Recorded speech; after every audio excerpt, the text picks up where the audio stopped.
भारत गौरव आचार्य श्री पुलक सागर जी गुरुदेव के प्रवचन और लेटेस्ट धार्मिक भजन व कार्यक्रम निशुल्क देखने व सुनने के लिए हमारे YouTube चैनल जीन शरणम मीडिया को आज ही सब्सक्राइब करें और सबसे पहले देखने के लिए बेल आइकन पर क्लिक जरूर करें। वह सरस दूध क्यों ना हो, वह दूध भी फट जाता है।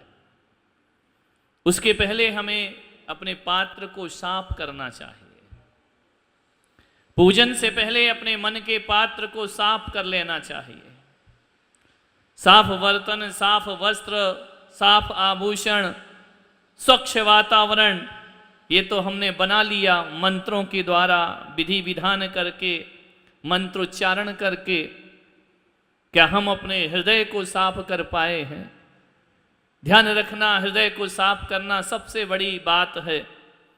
और एक पूजा ही ऐसा माध्यम है जिससे हृदय पवित्र हुआ करता है।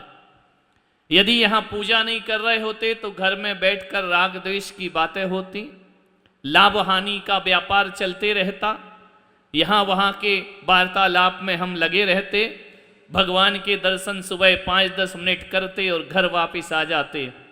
लेकिन पूजन के माध्यम से, विधान के माध्यम से, अनुष्ठान के माध्यम से जीवन एक उत्सवमय हो जाता है, आनंदमय हो जाता है।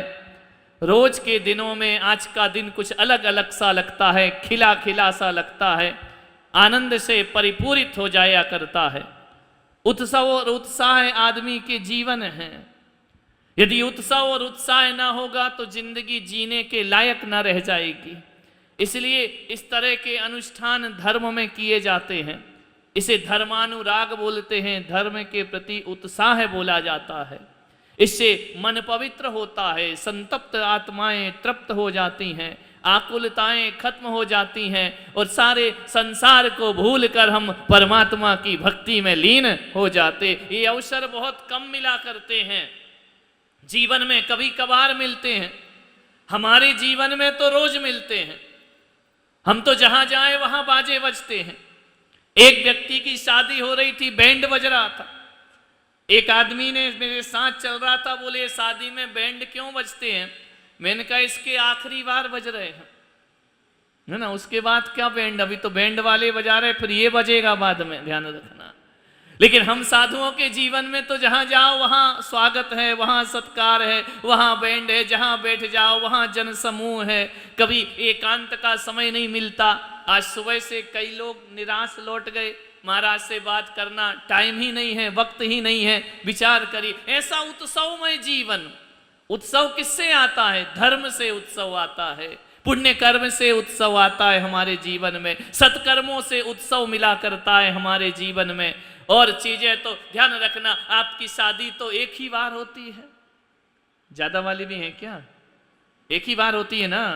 तुम्हारा वैवाहिक उत्सव कितने बार होता है? एक बार होता है। फिर हर साल उसकी कॉपी करते रहते हो। शादी की सालगिरह, वर्षगांठ है हमारी, मनाते रहो। वह बारात में 100-500 लोग आएंगे, वर्षगांठ में वही घर के लोग इकट्ठे हो जाया करते हैं। लेकिन साधु का जीवन देखो कि यहाँ तो जहां जाओ वहां रोज ऐसा वातावरण, ऐसी पवित्रताएं। हमने सोचा था कि जंगल में रहेंगे, कोई नहीं रहेगा, तीर्थ पे रहेंगे, लेकिन क्या करें, यहां भी लोग छोड़ते नहीं है। सुबह से शाम लगे रहते, दूर दूर से चले आ रहे हैं अपनी आस्थाओं के अर्घ समर्पित करने के लिए। क्या मिलता है साधु संतों के पास? कुछ नहीं मिला करता है। मैं क्या देता हूं तुमको? कुछ भी नहीं।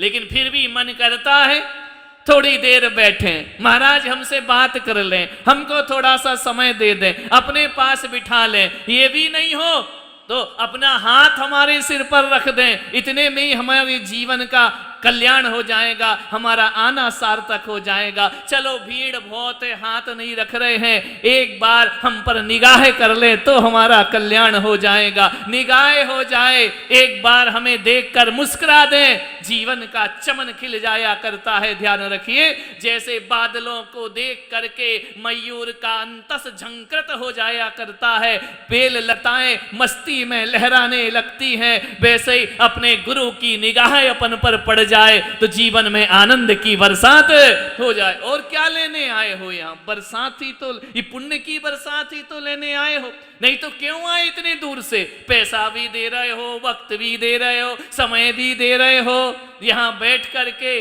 और क्या ले रहे हो? आनंद। मैं कोई हीरे मोती जवाहरात थोड़ी दे दूंगा, मैं क्या दे दूंगा? और इनसे होता भी क्या है?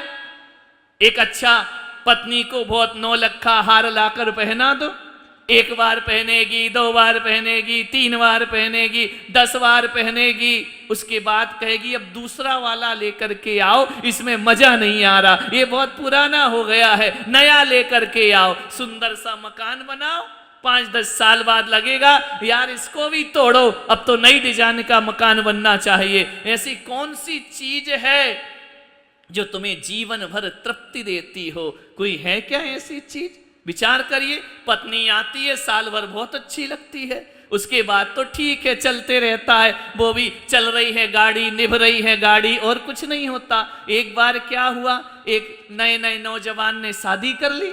अब शादी कर ली, पत्नी बहुत सुंदर लेकर के आ गया, बहुत खूबसूरत पत्नी लाया, दुकान में मन ही नहीं लगता है, दुकान जाए बीच बीच में उठ के आ जाए, पत्नी कपड़ा सुखा रही है, पत्नी घर का काम कर रही, जैसे ही पहुंच जाए पत्नी के पास, पत्नी बोली अच्छा आ गए क्या? बोले क्या करूं, तेरे बिन मन ही नहीं लगता है। इतनी खुश हुई पत्नी कि इसका दुकान में मन नहीं लगता, मैं याद आती हूं। पट्टा दूसरे दिन फिर आ गया, पत्नी ने कहा आज भी आ गई क्या? बोले हाँ, तेरे देखे बिना मैं नहीं रह सकता हूं। तीसरे दिन फिर आ गया, ऐसा 8 दिन आया। 8वें दिन पत्नी ने कहा क्यों मैं आया हूं तो तुझे आनंद नहीं आया? बोले तुम तो रोज ही चले आते हो, तुमको कोई काम वाम तो है नहीं, दुकानदारी संभालो, मेरे पीछे क्यों पड़े हो? ध्यान रखिए विचार, जिंदगी ऐसी ही है। विचार करिए जीवन कैसा है, आनंदमय बनाओ। धर्म की कथाएं हजारों हजारों बार भी सुनो तो आनंद दिया करती हैं। ध्यान रखिए वे पूजन विधान कोई आप पहली बार थोड़ी कर रहे हैं, जितनी बार करो नया नया आनंद प्राप्त हुआ करता है, नई नई मौज प्राप्त हुआ करती है।